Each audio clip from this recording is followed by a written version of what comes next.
प्रत्येक वेळेला सांगितलंय की उद्या राजसाहेबांनी जे सांगितले ते पूर्ण नाही केलं मी त्यांच्या विरोधात बोलेल, पण मला एवढा आत्मविश्वास आहे की राजसाहेब जे बोललेत ना त्याच्याविषयी दुपटीने करून दाखवतील. आणि राजसाहेब त्याच गोष्टी बोलत ना ज्या गोष्टी शक्य नाही आहेत. म्हणजे मराठा आरक्षण असेल, इतर सगळ्या गोष्टी मी तर उदाहरण दिले, पण राजसाहेबांनी जे जे बोललेत ना ते पूर्ण झालेल्या गोष्टी या राजकारणात या सगळ्यांना माहिती आहे. त्याच्यामुळे या राजकारणाच्या बापाला तुम्ही शिकू नका की काय गोष्टी आहेत आणि काय नाही. आणि त्याच्यामुळे त्या अंधभक्तांना मी सांगतोय, साला तुम्ही ज्याच्या नादाला लागा त्याच्या नादाला लागा, आमच्या राजसाहेबांच्या नादाला लागू नका. आता एकाचा कार्यक्रम आम्ही लावू एवढं लक्षात ठेवा. ते कार्यक्रम कसे लावायचे काय करायचं ते सगळं मला असं वाटतं महाराष्ट्र सैनिकांना माहितीच आहे. मी आता तुम्हाला ह्या ज्या आयडिया दिलेत ना त्या आयडियाच्या लिंक मी डिस्क्रिप्शन मध्ये टाकतोय. आता तुम्हाला तिकडे जाऊन काय करायचं त्या आयडी बरोबर ते मला असं वाटतं चांगलंच माहिती आहे. ते मला तुम्ही कमेंटमध्ये सांगा, म्हणजे बाकी इतर लोकांना कळेल की त्या आयडी सोबत काय करायचं. फेसबुकवर हे आयडिया आहेत आणि मी तुम्हाला सांगेल त्या आयडियाला विरोध करण्यापेक्षा त्यात जे असे व्हिडिओ दिसतात जे राजसाहेबांबद्दल चुकीचे आहेत, मला असं वाटतं त्यांना तुम्ही रिपोर्ट करा. त्या व्हिडिओला रिपोर्ट करा जे राजसाहेबांबद्दल चुकीचं दाखवत आहेत.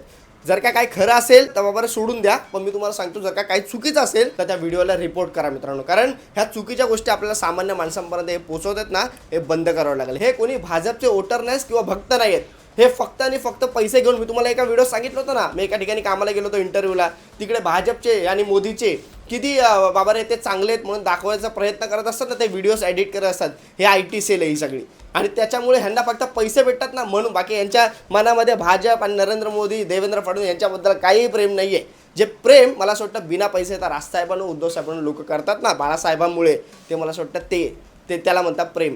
तुमचं जे प्रेम आहे ना हे तुमची सत्ता असेपर्यंत प्रेम आहे. एकदा तुमच्या बुडा खालून सत्ता गेली ना, साला एक कार्यकर्ता जरी तुमच्या मागे राहिला ना तर साला मानेल मी. त्याच्यामुळे सत्ता आहे म्हणून उडतायत ना जे भाजपचे लोक आहेत ना, त्यांना मला फक्त एवढंच सांगायचं आहे, जेव्हा भाजपची सत्ता जाईल ना तेव्हा तुम्ही त्यांच्या मागे उभा राहा आणि बोलून दाखवा भाजपच्या बाजूने, मी तुम्हाला मानेल. पण उगाच भाजपचा आता सत्ता आहे, पैसा आहे, सगळ्या इतर गोष्टी आहेत ना, पॉवर आहे ना सत्तेची, त्याच्यामुळे म्हणून तुम्ही त्यांची बाजू घेऊ नका. हे तुमच्या आहे ना महाराष्ट्राला घातक आहे, हे तुमच्या लोकशाहीला घातक आहे. हे मला तुम्हाला एवढं सांगायचं आहे. एक सामान्य माणूस म्हणून तुम्ही इतर गोष्टीचा विचार करा, राजकारणाचा विचार करा. भले तुम्ही बोलतात ना काही लोक जे बाबा ठाकरेंनी मुंबई लुटली, इतर गोष्टी, ठाकरेंनी मुंबईमध्ये मराठी माणूस टिकवला ना, हे पण कधी कधी बोला. एक मी पोस्ट बघितले त्याच्यामध्ये राजसाहेब लोकलनी जात आहेत तर तिकडे त्या ह्याच्यामध्ये काय की राजसाहेबांना विंडो सीट कशी मिळेल. अरे राजसाहेबांना विंडोज, अरे तुम्हाला पूर्ण खाली ट्रेन करून देऊ आम्ही राजसाहेबांसाठी. तुम्ही काय सांगता, ते कोण आहेत, ते काही गुजरातवरून आलेले आहेत का कोणी? आमच्या महाराष्ट्राचे ठाकरे आहेत ते ठाकरे, आणि त्यांच्यासाठी आम्ही जीव की प्राण पण देऊ शकतो. ते एक विंडोची सीट काय घेऊन बसला साला. हे फक्त आणि फक्त पैसे देऊन ह्यांनी IT सेल बनवले आहेत, ह्या मीडिया विकत घेतलेल्या आहेत. आणि त्या मीडिया पण ते बोलतात ना पर्सेंटेज टक्क्यावर कामं करत असतात. पण हे टक्क्यावर पर्सेंटेजवर कामं करत असताना आपण एकदा विचार करावं की आज छत्रपती शिवाजी महाराज असते ना तर त्यांना हे आवडलं असतं का? आज छत्रपती शिवाजी महाराज असते ना तर हे जे देवाभाऊंनी बॅनरवर खर्च केला ना, त्यांच्या जो ॲडव्हर्टाईज केली ना ती महाराजांना आवडली असती का? हे आज ना तुम्ही विचार करावा त्या गोष्टीचा.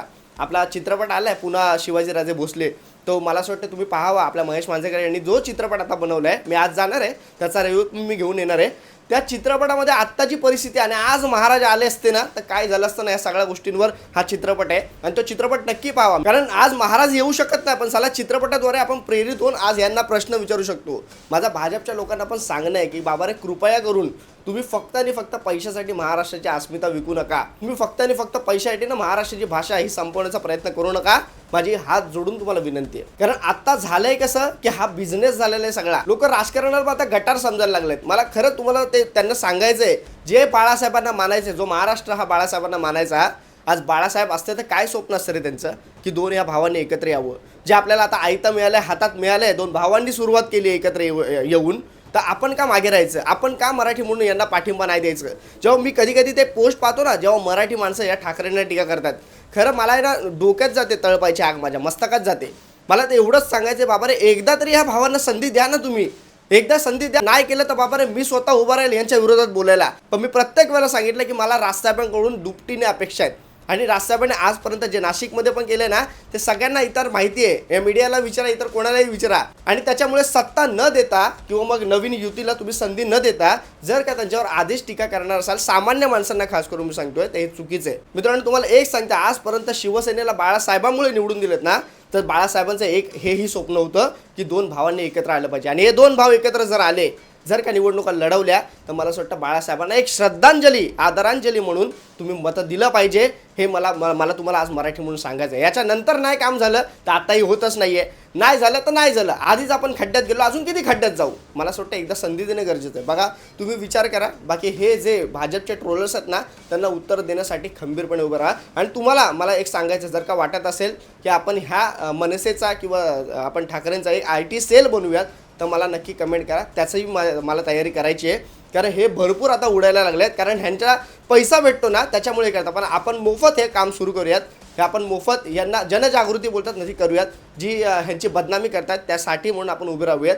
तुम्ही मला कमेंट करून नक्की सांगा. तुर्तास सांगतो मित्रांनो, आणि नवीन जर का तुम्ही असेल या चॅनलवर तर कृपया करून सबस्क्राईब करा. कारण मनसेवाला कुणाल म्हणून मी बोलतोय. आणि माझे जर का तुम्हाला विचार आवडत असतील तर महाराष्ट्र सैनिक शिवसैनिकांपर्यंत हे आपले व्हिडिओ जास्तीत जास्त पोचवा, आपला चॅनल जास्तीत जास्त पोचवा. ह्याच्यापुढे मी भरपूर गोष्टी तुमच्यासमोर घेऊन येणार आहे. जय हिंद, जय महाराष्ट्र.